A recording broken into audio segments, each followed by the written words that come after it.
శ్రీ శ్యామా ప్రసాద్ ముఖర్జీ జన్మించిన సుదినం, గొప్ప రోజు.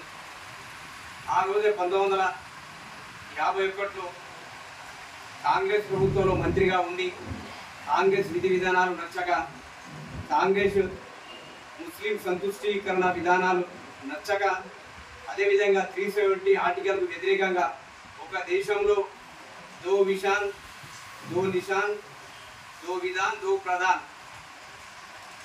వాటిని వ్యతిరేకిస్తూ ఈ 370 ఆర్టికల్ వ్యతిరేకంగా ఉద్యమం చేసిన గొప్ప దేశభక్తుడు శ్రీ శ్యామ్ ప్రసాద్ ముఖర్జీ గారు.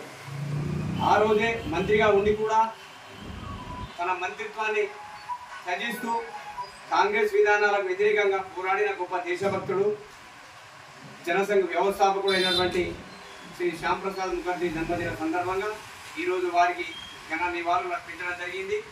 అదేవిధంగా వారి జన్మదినాన్ని పురస్కరించుకొని ఈరోజు భారతీయ జనతా పార్టీ ఎర్రగడ్డ మండల శాఖ తరఫున మొక్కలు కూడా నాటుతాం. ఇప్పుడు వారి బాటలో ప్రతి ఒక్క భారతీయుడు ప్రయాణించాలా.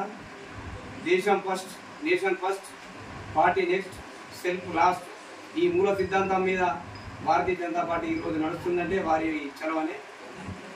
భారత్ మాతాకి జై.